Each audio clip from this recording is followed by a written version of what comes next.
Unpopular opinion, because you don't like it. That's the only reason why it's unpopular.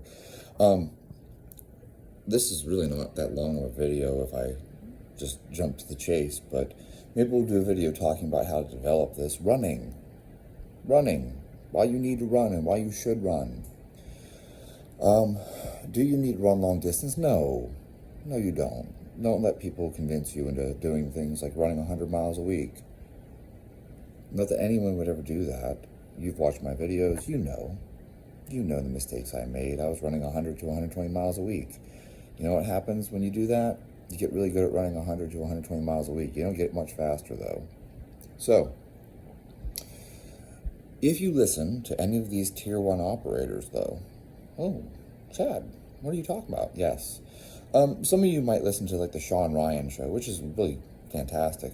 I think it was DJ Shipley who was talking about this, but don't quote me on that. He was discussing how the number one reason why guys failed was because they failed the time runs. That's interesting. You know, I've talked to a lot of guys who have been, not even just Tier 1, like guys who are just Navy SEALs, Special Forces, Rangers, MARSOC, you name it, PJs. I talk to all these guys. You know, I want to help them. That's my primary focus is I want to help the military more than anything. I just want to help people. And I talk to a lot of different guys who have been in a lot of different units. I happen to have a friend who was in what is known as Delta Force, you know, Special Forces operator there. You know, and I've talked to guys who are, you know, they were in DevGru at some point in time. I've even talked to guys who were in the old school SEAL Team 6. Yes, those old guys are out there. Many of them have passed away, but there are some guys who were in those units. And I asked them, what was the hardest part? And you know what I hear over and over and over again? The timed runs. Worse than the push-ups. Worse than the pull-ups and sit-ups and all these other metrics that these guys have to meet.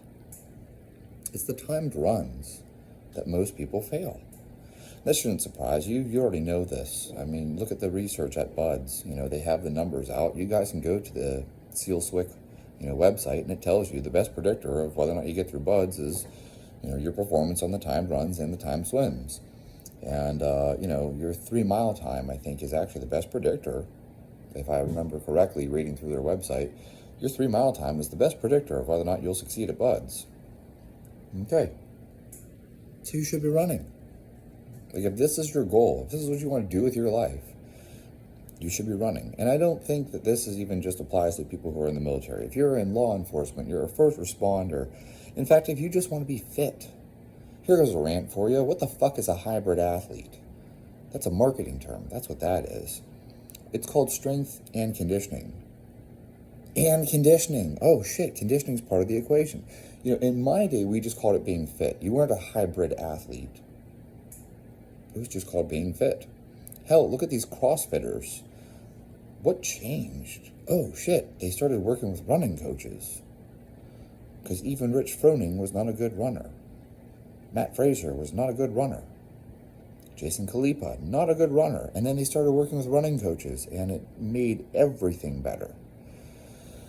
You know me. I'm a fan of sprinting. I love sprinting. I ran track, and I ran the 200. So, are you surprised that I favor sprinting? No. But I will tell you this. The best thing I did to improve my mile time was training like I was training for the 400 meters. The faster my 400 meter time got, the better my mile time got. That's weird. Well, it's not that weird if you think about it. Let me put it to you this way. Let's pretend that you can run at 10 miles per hour as your max speed. Okay? So when you run a mile, you're going to have a hard time holding 10 miles per hour for that entire mile. But let's say your max speed is like 20 miles per hour.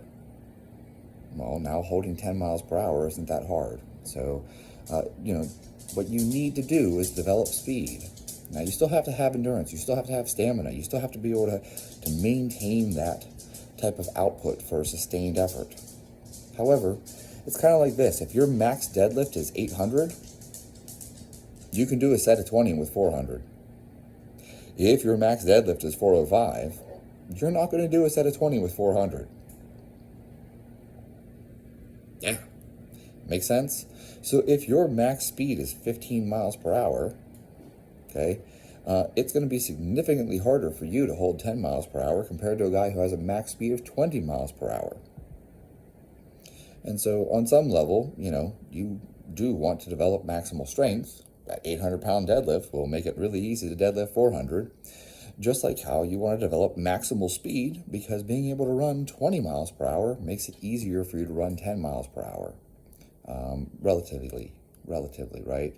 You still have to develop that aerobic base. You still need an aerobic base for you to sustain that effort. But my big message to you, and lots of guys will tell you stupid shit like, I don't run. That's training to retreat. Running breeds cowardice. And I love these sayings because it's funny to me. I don't disagree. Running's for scared and weak people, right? Except, what if you're on the QRF and you're running to get to someone? What if you're chasing someone? How many times do things turn into a foot chase? We could just take popular TV shows. Have you been watching, things like Navy SEALs or what's another popular TV show that is out? The Unit. I think there's one called Six. I've been watching the Special Operations, the Lioness. It's pretty good. Jack Ryan, right? These popular TV shows, they all have foot chases in them. Jason Bourne, foot chases. James Bond, foot chases. Now, I'm not telling you that things are anything like they are in the movies or TV shows, but I am pointing out something to you, and that's that there's a lot of foot chases. They're not running away. They're running after someone. If you're a first responder, you might be running to someone. So maybe we shouldn't just roll out running and say, oh, it's cowardice and it's training to retreat. Maybe you're trying to get to the battle. Maybe you're trying to get to someone who's injured. Whatever it is. The point being here, though, and I'm not telling you that don't take anything from TV shows. And my wife will tell you I sit there the whole time and criticize the shows. I'm like, that's not how it's done. That's wrong. That guy's not even wearing the right uniform. That's not the way you clear a room. That's not how you breach a door. That's, whatever it is. I'm always constantly criticizing these TV shows, so I can't shut my mouth up.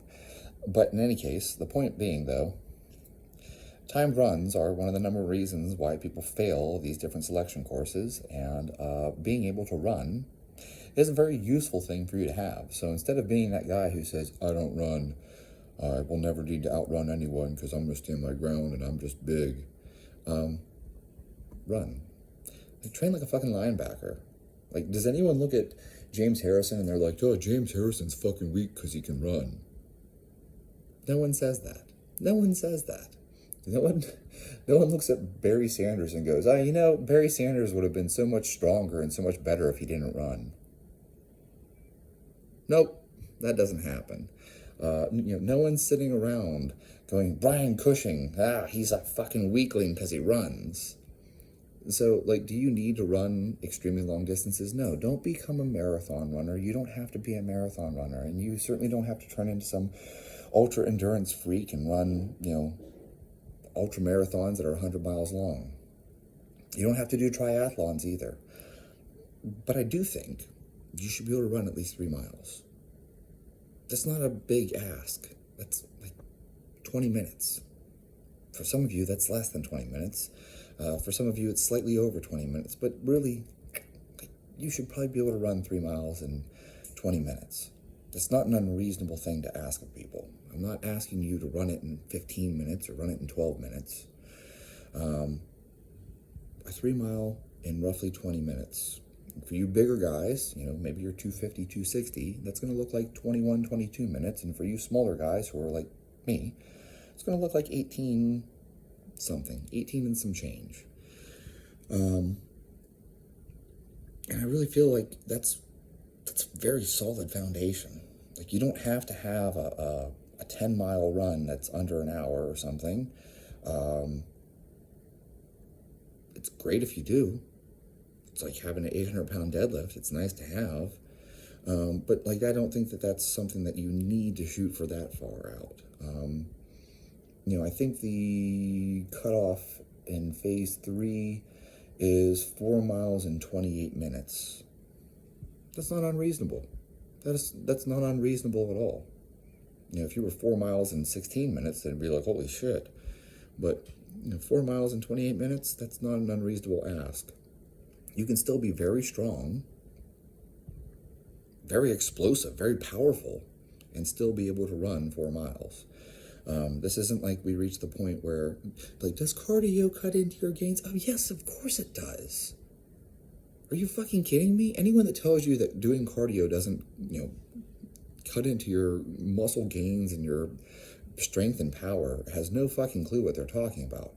Come train with me and we'll work up to running 100 miles a week, and you let me know how your strength goes. But it's a question of dosage. So, are you running 10 miles a week? If you're running 10 miles a week, it's probably not going to hurt you at all. Like, you probably won't even notice it. After a couple weeks, you obviously work your way up to it. Don't just jump straight to 10. But if you work your way up to 10 miles a week, like, you're not going to see a huge drop off in strength. Like, oh my God, my squat crashed. But I promise you, if you get to 100 miles a week, 120 miles a week, yes, you will see your squat go down. Like, it's fucking common sense at some point. You don't see people who run ultra marathons squatting huge weights. But you know what you do see? You see linebackers squatting huge weights, and they can run. You want to run? Look at Brian Cushing. Do you think it's hurting him? Do you think Brian Cushing would have been stronger if he didn't run? Do you think James Harrison would be more intimidating if he didn't run? I just walk. I just walk to the quarterback. So you guys know what I'm talking about. It's a matter of dosage. So don't screw it up and do what I did. I've warned people that 1,000 times. Don't just keep adding miles. Keep your mileage low, but make them better quality miles and run them faster. Your goal should be that 3 miles. Get it as fast as you can. Instead of you tacking on more miles every week, And I don't have a problem. You can probably get up 20, even 30 miles a week and have very minimal interference with your strength work, okay? But you need to make sure that those are quality miles and they're not just junk. If you're doing a lot of junk, which is what I did, if you're doing a lot of junk, you're just wasting energy. You're just burning calories, which is nice, because then you can come home and eat, all the Ben & Jerry's you want, and you have pizza and double Whoppers and get the triple at Wendy's, and you won't gain a pound because you just burn it off because you're just running and swimming all day. But that's not making you a better athlete. So if you want to become a better athlete, think of it like this. It's like, hey, your back squat, the goal is to lift more weight. You're not trying to lift 45 pounds for 1,000 reps. You're trying to lift, 405 and then 495 and working your way up to a 600-pound squat or something, right? You want to get a bigger squat over time, okay? Well, think of it this way with your running. You want to run that mile faster. You want to run that 3 mile faster. You want to run that 1.5 mile faster. Focus on that, and that'll make you a better athlete all around. You don't have to run tens of miles a week. You could have 10 miles per week and just make those really high-quality miles. And you could do a lot of 400 intervals and things like that, 800 intervals. And that's going to give you much more athleticism in the long run than whether or not you just decide to come in and just plug miles for the sake of plugging miles. Anyone can jog, slow miles. That's not going to make you a better athlete. But if you come in and you run an 800 really hard, you run a 400 really hard, and each week you see yourself making progress, that's going to make you a better athlete in the long run. So, yeah, the takeaway here is you should be running, especially if your goal is these military selection courses, because the timed runs are where people fail. But the point to this is that you need to make those miles that you're running, make them quality miles.